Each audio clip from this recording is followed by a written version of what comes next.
Hello friends, I welcome you all in this exciting training session being conducted by TNV Academy. Today in this session, we will discuss about clause 10 of ISO 27001-2013, which talks about improvement. So let's get going and start our discussion. Let me explain you that what we will be covering in this session. In this session, we will be discussing clause 10 of ISO 27001-2013, which talks about the improvement that an organization can bring to its information security management system and its overall performance. Clause 10 of ISO 27001-2013 has two subclauses, clause 10.1 and 10.2.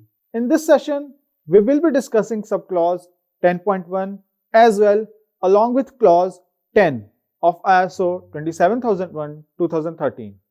Now, let us understand about the internal references taken by clause 10 and subclause 10.1. As far as clause 10 and 10.1 of ISO 27001-2013 are concerned, they does not take any reference from any of the clause within the standard. They have their own subset of requirements which are required to be fulfilled by an organization to satisfy the requirements of ISO 27001-2013 International Standard. However, if we talk about the external references, then for understanding the requirements of both the clauses, you should have an updated version standard copy of ISO 22300-2018 with you. ISO 22300-2018 has definitions for several technical terminologies that are used under different clauses of ISO 27001-2018. Now, let me tell you what are the takeaways of this session. At the end of this chapter, you will be able to understand what is improvement, how an organization can plan the improvement of its information security management system, what are the elements that can be hindrance to the improvement of ISMS, how to cater these hindrances and rectify them. So let's begin our discussion with a brief introduction of clause 10. So friends, what do we understand from the term improvement?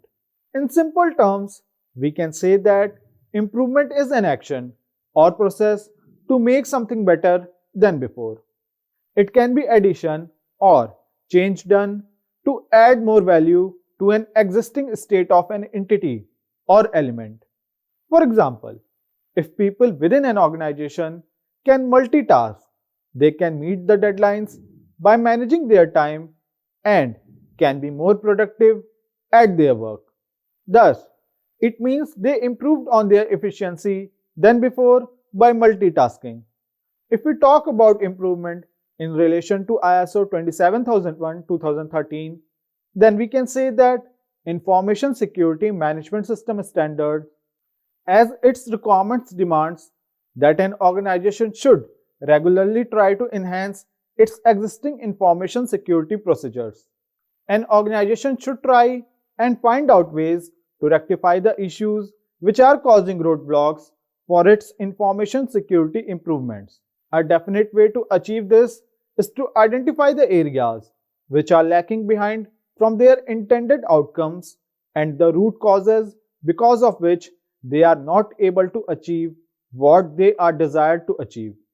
Subclause 10.1 sets out the requirement for an organization to take corrective measures by clearing the roadblocks and making way for improvements of its overall information security framework. Let us now discuss the requirements of subclause 10.1 in detail. The subclause 10.1 talks about the non-conformities that has been identified during the audit and what corrective actions does the organization has to take to clear out these non-conformities. Before we move forward and understand the requirements of this subclause in detail, let us first know what is a non-conformity. Non-conformity, as a generic term in respect to ISO standards, can be defined as a defect or a deviation from a specification, a standard, or an expectation. A nonconformity represents a failure to meet the intended outcome of an activity or desired output. When an organization, let us say, has implemented the information security management system, then in order to achieve its intended outcomes to its full capacity should meet all the requirements as described within the standard. If the organization fails to do so or does not meet the requirement of any section of the standard, then it is said that it has deviated from the requirements of that section or has failed to implement the requirements of that section. Therefore, nonconformity is raised stating that the organization or any of its functions has failed to meet the requirements of the standard. The subclause 10.1 of ISO 27001-2013 is concerned with the actions taken by an organization when there is a failure reported in the compliance of the standard requirements. The standard refers this to as a nonconformity, and the actions taken to rectify it are called corrective actions. In the event of a nonconformity, the organization should take action to control and correct it, and deal with the consequences of the event. Nonconformity are often recognized by point 1. Deficiencies of activities performed within the scope of the management system. Point 2. Ineffective controls that aren't remediated appropriately. Point 3. Analysis of data security incidents showing the non-fulfillment of a requirement of the ISMS. Point 4. Complaints from customers. Point 5. Alerts from users or suppliers. Point 6. Monitoring and measurement results not meeting acceptance criteria. Point 7. Objectives not achieved. The three basic steps when it comes to controlling nonconformity are identifying the problem, recording it, and taking appropriate action to put an end to it. In general, following steps should be adopted. Step number 1. Identifying the extent and impact of the nonconformity. Step number 2. Choosing the corrections so as to limit the impact of the nonconformity. Corrections can include switching to previous and appropriate states. Care should be taken that corrections don't make things worse. To identify effective corrective action, it is strongly advised to complete a root cause analysis of the issue that occurred. In an organization, don't get to the bottom of why or how it happened. Then it is likely that whatever fix they implement will not be fully effective. Once the root cause analysis is done and the organization has identified the issues due to which the nonconformity was raised, it can plan corrections accordingly. Corrections will actually be the actions to immediately eradicate the nonconformity reason from the process.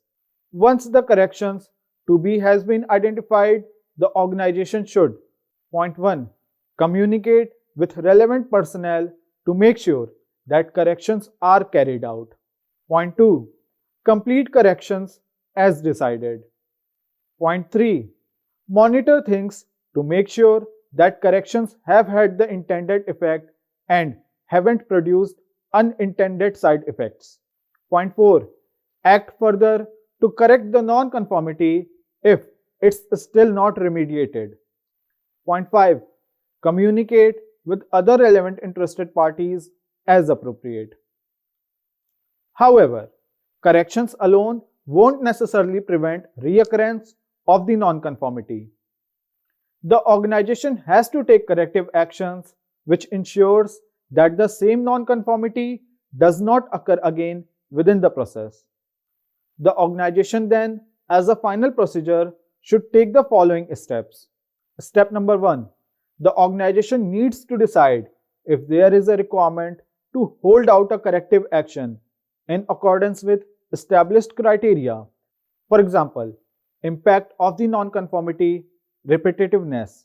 Step number 2, review of the nonconformity, considering if similar nonconformities are recorded, all the results and side effects caused by the nonconformity, the corrections taken. Step number 3, perform an in-depth root cause analysis of the nonconformity. Step number 4, identify patterns and criteria which will help to spot similar situations within the future.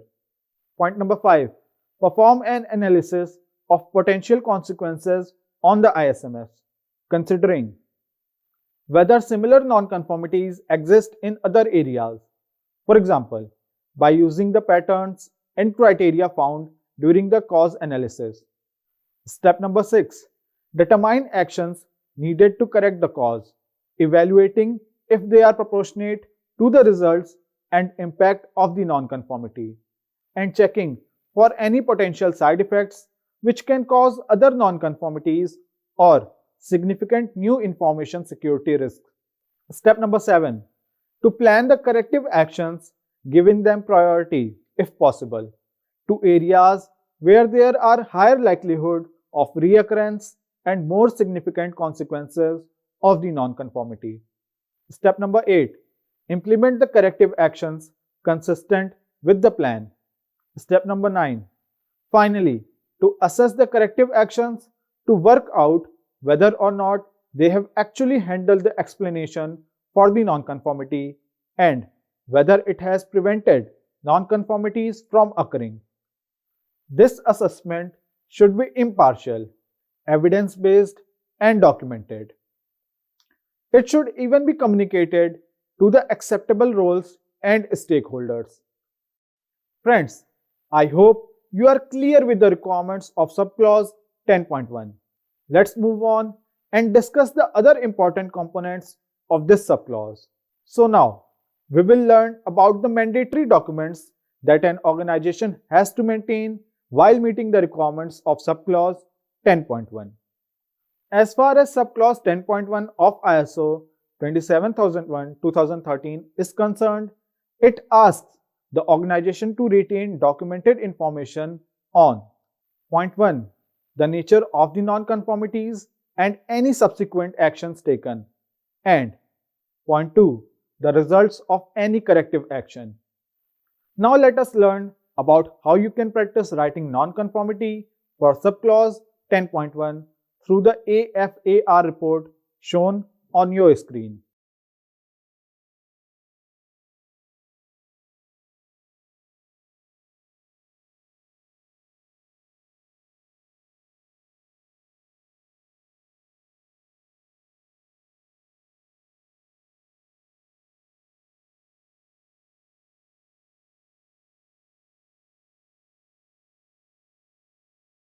And last but not the least, let us understand the common mistakes which auditors do while performing audit under the subclause 10.1 of ISO 27001:2013.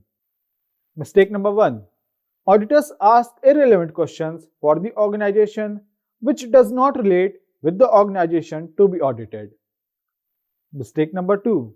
Sometimes auditors start thinking for the option, while auditors need to understand the client process and to decide if the client can achieve the result of the MSS through their own process. Mistake number 3. Auditors start consulting activities. Mistake number 4. Auditors start expecting document and records in clause where this may not be a mandatory requirement. Mistake number 5. Auditors start asking for documents that are not relevant to the requirements of the clause or standard. For example, GST registration, FSSAI registration, etc. Dear friends, we have now come to the conclusion of this training session. I hope that you all must have understood the requirements and concepts that fall under subclause 10.1 of ISO 27001:2013. See you soon with an exciting new topic. Till then, goodbye.